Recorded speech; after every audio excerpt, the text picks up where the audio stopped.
Patriarcas y Profetas, capítulo 32, la ley y los dos pactos. Cuando Adán y Eva fueron creados, recibieron el conocimiento de la ley de Dios, conocieron los derechos que la ley tenía sobre ellos. Sus preceptos estaban escritos en sus corazones. Cuando el hombre cayó a causa de su transgresión, la ley no fue cambiada, sino que se estableció un sistema de redención para hacerle volver a la obediencia. Se le dio la promesa de un Salvador y se establecieron sacrificios que dirigían sus pensamientos hacia el futuro, hacia la muerte de Cristo como supremo sacrificio. Si nunca se hubiera violado la ley de Dios, no habría habido muerte, ni se habría necesitado un Salvador, ni tampoco sacrificios. Adán enseñó a su descendiente la ley de Dios, y así fue transmitida de padres a hijos durante las siguientes generaciones. No obstante, las medidas bondadosamente tomadas para la redención del hombre, pocos la aceptaron y prestaron obediencia. Debido a la transgresión, el mundo se envileció tanto que fue menester limpiarlo por su corrupción mediante el diluvio. La ley fue preservada por Noé y su familia, y Noé enseñó los 10 mandamientos a sus descendientes. Cuando los hombres se apartaron nuevamente de Dios, el Señor eligió a Abraham, de quien declaró: oyó Abraham mi voz y guardó mis preceptos, mis mandamientos, mis estatutos y mis leyes.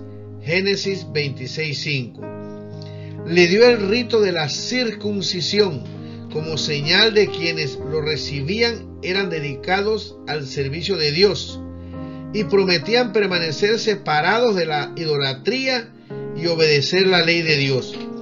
La falta de voluntad para cumplir esta promesa, que los descendientes de Abraham evidenciaron en su tendencia a formar alianza con los paganos y a adoptar sus prácticas, fue la causa de su estada y servidumbre en Egipto. Pero en su relación con los idólatras y su forzada sumisión a los egipcios, los israelitas corrompieron aún más su conocimiento de los preceptos divinos al mezclarlos con las crueles y viles enseñanzas del paganismo.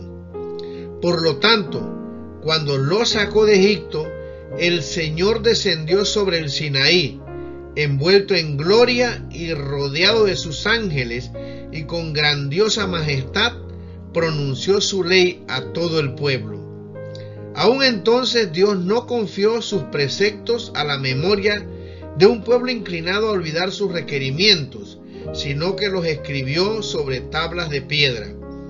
Quiso alejar de Israel toda posibilidad de mezclar las tradiciones paganas con sus santos preceptos o de confundir sus mandamientos con costumbres o reglamentos humanos.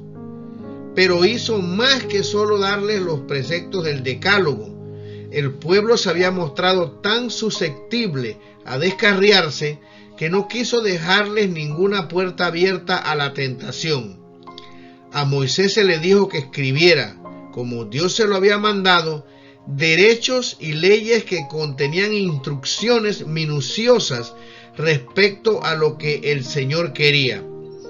Estas instrucciones relativas a los deberes del pueblo para con Dios, a los deberes de unos para con otros y para con los extraviados, no era otra cosa que los principios de los 10 mandamientos ampliados y dados de una manera específica, en forma tal que ninguno pudiera errar. Tenían por objeto resguardar la santidad de los 10 mandamientos grabados en las tablas de piedra. Si el hombre hubiera guardado la ley de Dios, tal como le fue dada a Adán después de su caída, preservada por Noé y observada por Abraham, no habría habido necesidad del rito de la circuncisión.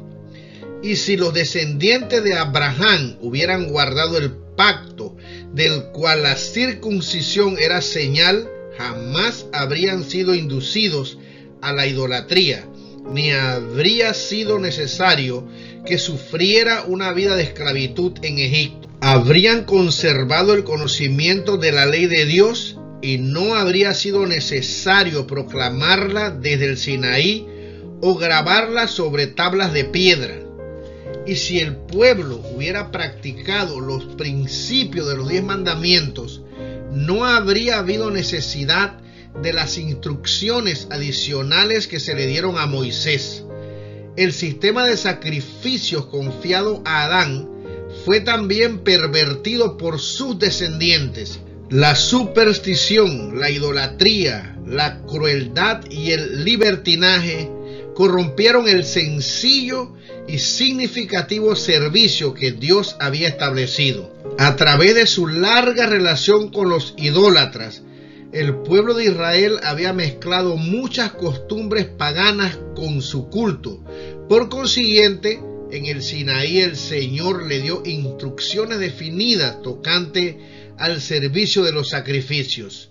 Una vez terminada la construcción del santuario, Dios se comunicó con Moisés desde la nube de gloria que descendía sobre el propiciatorio y le dio instrucciones completas acerca del sistema de sacrificio y sus ofrendas y la forma del culto que debía emplearse en el santuario.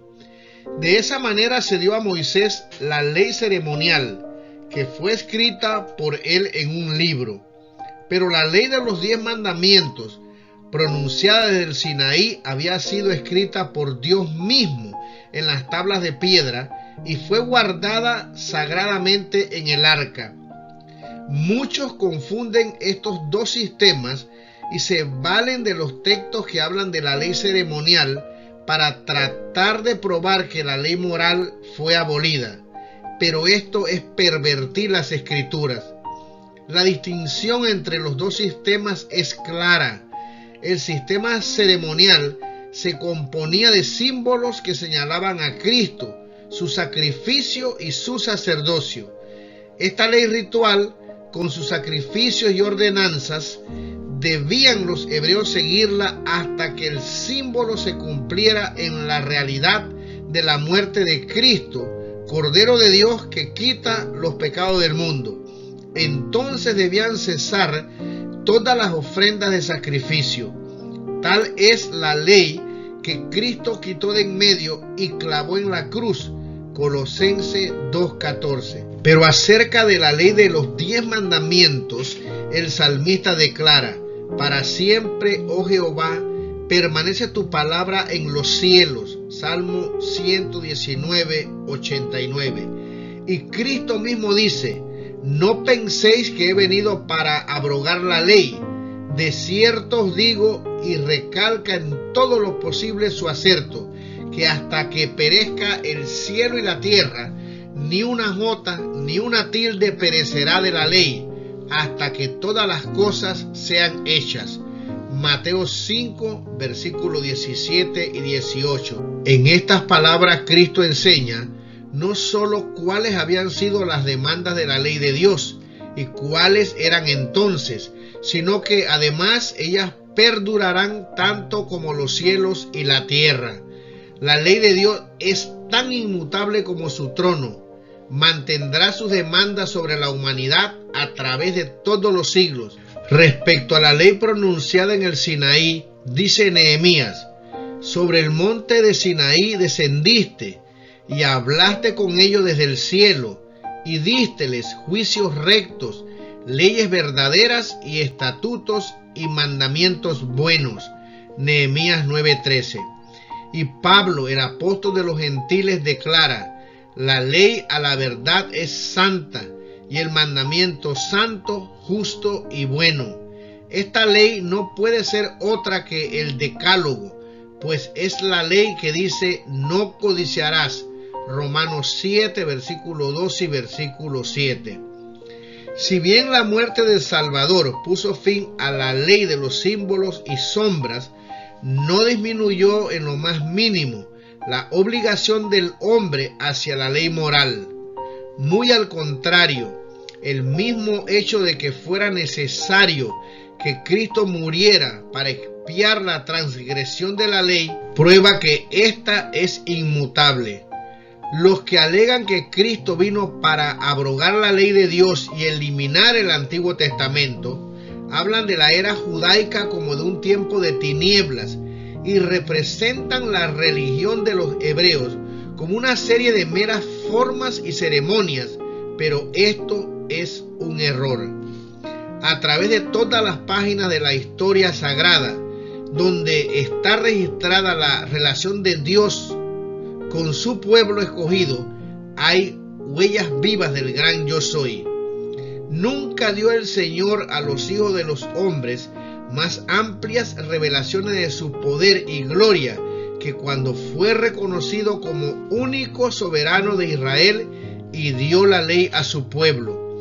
Había allí un cetro que no era empuñado por manos humanas, y las majestuosas manifestaciones del invisible Rey de Israel fueron indeciblemente grandiosas y temibles. En todas estas revelaciones de la presencia divina, la gloria de Dios se manifestó por medio de Cristo, no solo cuando vino el Salvador, sino a través de todos los siglos después de la caída del hombre y de la promesa de la redención. Dios estaba en Cristo reconciliando el mundo así, 2 Corintios 5:19. Cristo era el fundamento y el centro del sistema de sacrificios, tanto en la era patriarcal como en la judía. Desde que pecaron nuestros primeros padres, no ha habido comunicación directa entre Dios y el hombre. El Padre puso el mundo en manos de Cristo para que por su obra mediadora redimiera al hombre y vindicara la autoridad y santidad de la ley divina. Toda comunicación entre el cielo y la raza caída se ha hecho por medio de Cristo. Fue el Hijo de Dios quien dio a nuestros primeros padres la promesa de la redención. Fue Él quien se reveló a los patriarcas, Adán, Noé, Abraham, Isaac, Jacob y Moisés comprendieron el Evangelio. Buscaron la salvación por medio del sustituto y garante del ser humano. Estos santos varones de antaño comulgaron con el Salvador que iba a venir al mundo en carne humana, y algunos de ellos hablaron cara a cara con Cristo y con los ángeles celestiales. Cristo no solo fue el que dirigía a los hebreos en el desierto, el ángel en quien estaba el nombre de Jehová y quien velado en la columna de nube iba delante de la hueste, sino que también fue Él quien dio la ley a Israel. En medio de la terrible gloria del Sinaí, Cristo promulgó a todo el pueblo los 10 mandamientos de la ley de su Padre y dio a Moisés esa ley grabada en tablas de piedra. Fue Cristo quien habló a su pueblo por medio de los profetas. El apóstol Pedro, escribiendo a la iglesia cristiana, dice que los que profetizaron de la gracia que había de venir a vosotros han inquirido y diligentemente buscado, escudriñando cuándo y en qué punto de tiempo significaba el Espíritu de Cristo que estaba en ellos, el cual prenunciaba las aflicciones que habían de venir a Cristo y la gloria después de ellas. Primera de Pedro 1:10 y 11. Es la voz de Cristo la que nos habla por medio del Antiguo Testamento. Por el testimonio de Jesús es el espíritu de la profecía. Apocalipsis 19:10. En las enseñanzas que dio cuando estuvo personalmente aquí entre los hombres, Jesús dirigió los pensamientos del pueblo hacia el Antiguo Testamento. Dijo a los judíos: escudriñad las Escrituras, porque a vosotros os parece que en ellas tenéis la vida eterna, y ellas son las que dan testimonio de mí. Juan 5:39. En aquel entonces, los libros del Antiguo Testamento eran la única parte de la Biblia que existía. Otra vez el Hijo de Dios declaró: a Moisés y los profetas tienen, óiganlos. Y agregó: si no oyen a Moisés y a los profetas, tampoco se persuadirán si alguno se levantare de los muertos. Lucas 16, versículos 29 y 31. La ley ceremonial fue dada por Cristo. Aún después de ser abolida, Pablo la presentó a los judíos en su verdadero marco y valor, mostrando el lugar que ocupaba en el plan de la redención, así como su relación con la obra de Cristo, y el gran apóstol declara que esta ley es gloriosa, digna de su divino originador. El solemne servicio del santuario representaba las grandes verdades que habían de ser reveladas a través de las siguientes generaciones. La nube de incienso que ascendía con las oraciones de Israel representaba su justicia, que es lo único que pueda ser aceptable ante Dios, la oración del pecador. La víctima sangrante en el altar del sacrificio daba testimonio del Redentor que había de venir, y el lugar santísimo irradiaba la señal visible de la presencia divina.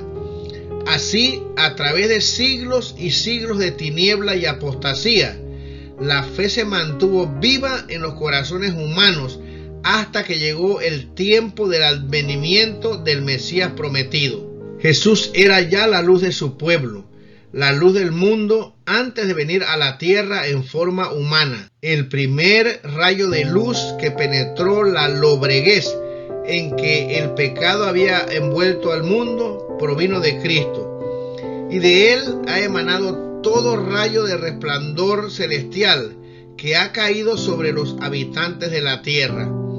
En el plan de la redención, Cristo es el alfa y la omega, el primero y el último. Desde que el Salvador derramó su sangre para la remisión de los pecados y ascendió al cielo para presentarse ahora por nosotros en la presencia de Dios, raudales de luz han brotado de la cruz del Calvario y de los lugares santos del santuario celestial. Hebreos 9:24. Pero porque se nos haya otorgado una luz más clara, no debiéramos menospreciar la que en tiempos anteriores fue recibida mediante símbolos que revelaban al Salvador futuro. El Evangelio de Cristo arroja luz sobre la economía judía y da significado a la ley ceremonial. A medida que se revelan nuevas verdades y se aclaran aún más lo que se sabía desde el principio, se hacen más manifiestos el carácter y los propósitos de Dios en su trato con su pueblo escogido. Todo rayo de luz adicional que recibimos nos hace comprender mejor el plan de redención, cumplimiento de la voluntad divina en favor de la salvación del hombre. Vemos nueva belleza y fuerza en la palabra inspirada y la estudiamos con interés más profundo y concentrado. Muchos opinan que Dios colocó una muralla divisoria entre los hebreos y el resto del mundo, que su cuidado y amor de los que privara en gran parte al resto de la humanidad se concentraban en Israel. Pero no fue el propósito de Dios que su pueblo construyera una muralla de separación entre ellos y sus semejantes. El corazón del amor infinito abarcaba a todos los habitantes de la tierra. Aunque le habían rechazado, constantemente procuraba revelárseles y hacerlos partícipes de su amor y su gracia. Su bendición fue concedida al pueblo escogido para que éste pudiera bendecir a otros. Dios llamó a Abraham, le prosperó y le honró, y la fidelidad del patriarca fue una luz para la gente de todos los países donde habitó.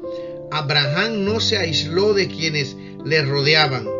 Mantuvo relaciones amistosas con los reyes de las naciones circundantes y fue tratado por algunos de ellos con gran respeto. Su integridad y desinterés, su valor y benevolencia representan el carácter de Dios. A Mesopotamia, a Canaán, a Egipto, hasta los habitantes de Sodoma, el Dios del cielo se le reveló por medio de su representante. Asimismo se reveló Dios por medio de José al pueblo egipcio y a todas las naciones relacionadas con aquel poderoso reino. ¿Por qué dispuso el Señor exaltar a José a tan grande altura entre los egipcios? Podía lograr sus propósitos en favor de los hijos de Jacob de cualquiera otra manera, pero quiso hacer de José una luz y lo puso en el palacio del rey para que la luz celestial alumbrara cerca y lejos. Mediante su sabiduría y su justicia, mediante la pureza y la benevolencia de su vida cotidiana, mediante su devoción a los intereses del pueblo y un pueblo idólatra, José fue el representante de Cristo. En su benefactor, a quien todo Egipto se dirigía con gratitud y a quien todos elogiaban, aquel pueblo pagano debía contemplar el amor de su Creador y Redentor. También mediante Moisés, Dios colocó una luz junto al trono del mayor reino de la tierra, para que todos los que quisieran pudieran conocer al Dios verdadero y viviente. Y toda esta luz fue dada a los egipcios antes de que la mano de Dios se extendiera sobre ellos en plagas. Mediante la liberación de Israel de Egipto, el conocimiento del poder de Dios se extendió por todas partes. El belicoso pueblo de la plaza fuerte de Jericó tembló. Dijo Rahab: oyendo esto, ha desmayado nuestro corazón, ni ha quedado más espíritu en alguno por causa de vosotros, porque Jehová vuestro Dios es Dios de arriba en los cielos y abajo en la tierra. Josué 2:11. Varios siglos después del éxodo, los sacerdotes filisteos recordaron a su pueblo las plagas de Egipto y lo amonestaron a no resistir al Dios de Israel. Dios llamó a Israel, lo bendijo y lo exaltó, no para que mediante la obediencia a su ley recibiese él solo su favor y fuera beneficiario exclusivo de sus bendiciones, sino para revelarse por medio de él a todos los habitantes de la tierra. Para poder alcanzar este propósito, Dios les ordenó que fuera diferente de las naciones idólatras que lo rodeaban. La idolatría y todos los pecados que le acompañaban eran abominables para Dios, y ordenó a su pueblo que no se mezclara con las otras naciones, ni hiciera como ellos hacen. Éxodo 23:24. Para que no se olvidaran de Dios, les prohibió el matrimonio con los idólatras, para que sus corazones no se apartaran de él. Era tan necesario entonces como ahora que el pueblo de Dios fuese puro, sin mancha de este mundo. Santiago 1:27. Debía mantenerse libre del espíritu mundano, porque éste se opone a la verdad y a la justicia. Pero Dios no quería que su pueblo, creyendo tener la exclusividad de la justicia, se apartara del mundo al punto de no poder ejercer influencia alguna sobre él. Como su maestro, los seguidores de Cristo debían ser en todas las edades la luz del mundo.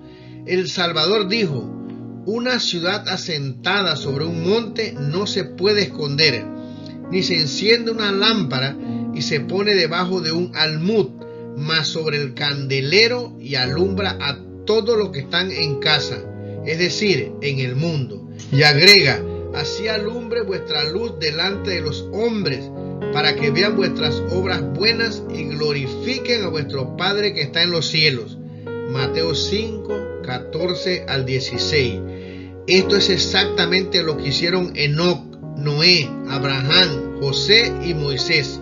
Y es precisamente lo que Dios quería que hiciera su pueblo Israel.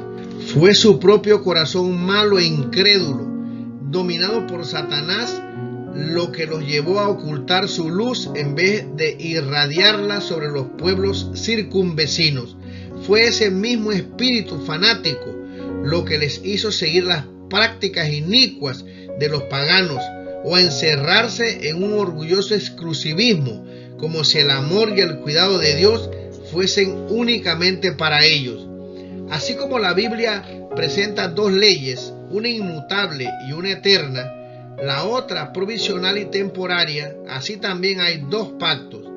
El pacto de la gracia se estableció primeramente con el hombre en el Edén, cuando después de la caída se dio la promesa divina de que la simiente de la mujer heriría a la serpiente en la cabeza. Este pacto puso al alcance de todos los hombres el perdón y la ayuda de la gracia de Dios para obedecer en lo futuro mediante la fe en Cristo. También les prometía la vida eterna si eran fieles a la ley de Dios. Así recibieron los patriarcas la esperanza de la salvación. Este mismo pacto le fue renovado a Abraham en la promesa: en tu simiente serán benditas todas las gentes de la tierra. Génesis 22:18. Esta promesa dirigía los pensamientos hacia Cristo. Así la entendió Abraham y confió en Cristo para obtener el perdón de sus pecados. Gálatas 3:8 y versículo 16. Fue esta fe la que se le contó como justicia. El pacto con Abraham también mantuvo la autoridad de la ley de Dios. El Señor se le apareció y le dijo: yo soy el Dios Todopoderoso, anda delante de mí y sé perfecto. El testimonio de Dios respecto a su siervo fiel fue: oyó Abraham mi voz y guardó mi precepto, mis mandamientos, mis estatutos y mis leyes. Y el Señor le declaró: estableceré mi pacto entre mí y ti, y tu simiente después de ti en sus generaciones, por alianza perpetua, para hacerte a ti por Dios y a tu simiente después de ti.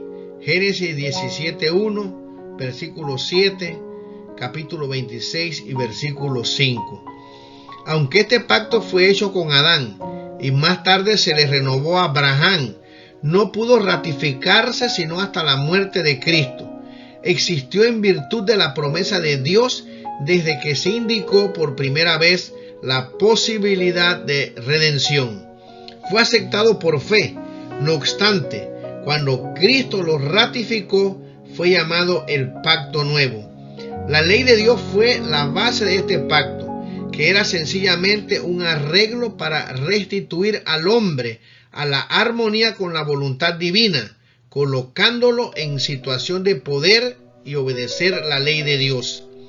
Otro pacto, llamado en la Escritura el pacto antiguo, se estableció entre Dios e Israel en el Sinaí, y en aquel entonces fue ratificado mediante la sangre de un sacrificio.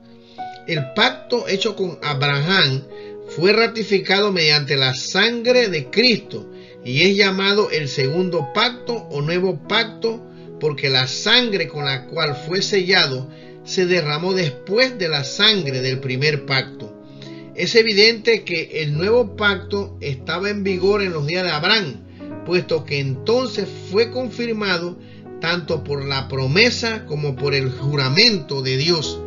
Dos cosas inmutables en las cuales es imposible que Dios mienta. Hebreos 6, versículo 18. Pero si el pacto confirmado a Abraham contenía la promesa de la redención, ¿por qué se hizo otro pacto en el Sinaí? Durante su servidumbre, el pueblo había perdido en alto grado el conocimiento de Dios y de los principios del pacto de Abraham.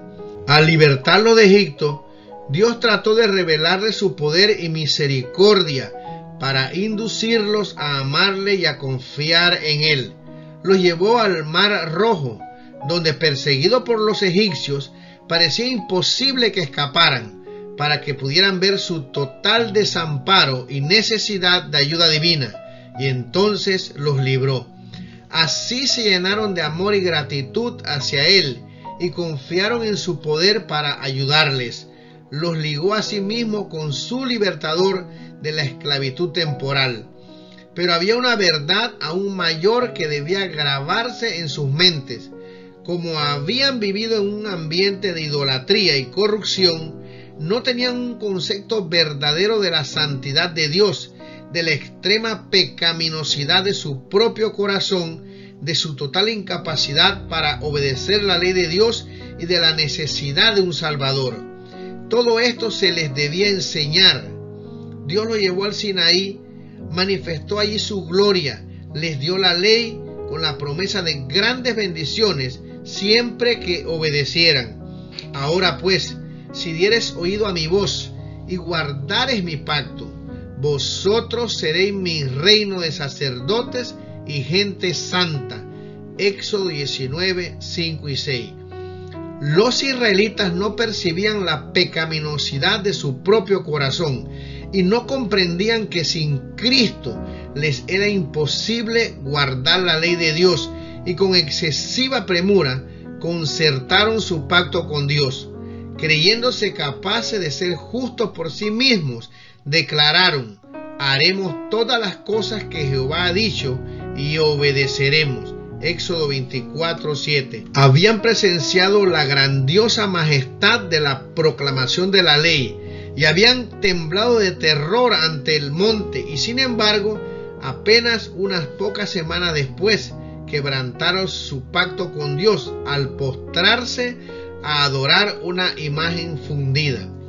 No podían esperar el favor de Dios por medio de un pacto que ya habían roto, y entonces, viendo su pecaminosidad y su necesidad de perdón, llegaron a sentir la necesidad del Salvador, revelado en el pacto de Abraham y simbolizado en los sacrificios.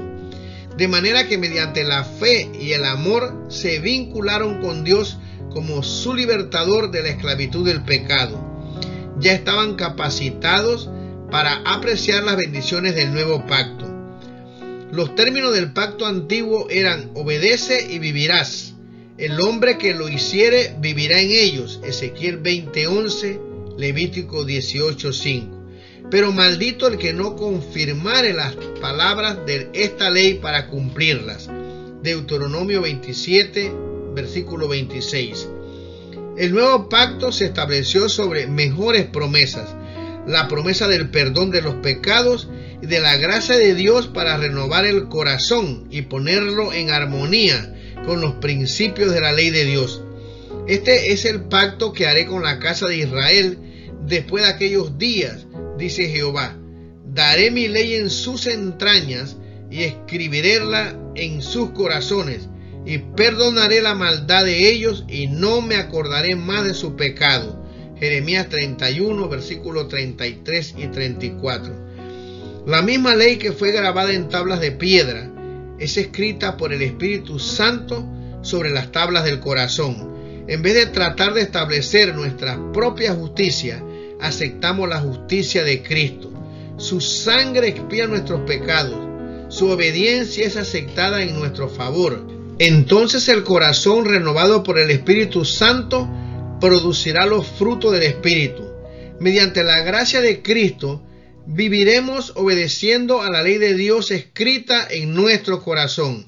Al poseer el Espíritu de Cristo, andaremos como Él anduvo. Por medio del profeta, Cristo declaró respecto a sí mismo: el hacer tu voluntad, Dios mío, hame agradado, y tu ley está en medio de mis entrañas. Salmo 48. Y cuando vivió entre los hombres dijo: no me ha dejado solo el Padre, porque yo lo que a Él agrada hago siempre. Juan 8:29. El apóstol Pablo representa claramente la relación que existe entre la fe y la ley del nuevo pacto. Dice: justificados pues por la fe, tenemos paz para con Dios por medio de nuestro Señor Jesucristo. Luego, ¿deshacemos la ley por la fe? En ninguna manera. Antes establecemos la ley. Por lo que era imposible a la ley, por cuanto era débil por la carne, no podía justificar al hombre, porque éste en su naturaleza pecaminosa no podía guardar la ley. Dios, enviando a su Hijo en semejanza de carne de pecado, y a causa del pecado, condenó al pecado en la carne, para que la justicia de la ley fuese cumplida en nosotros, que no andamos conforme a la carne, mas conforme al Espíritu. Romanos 5:1, versículo 3, versículo 31, capítulo 8, versículo 3 y 4.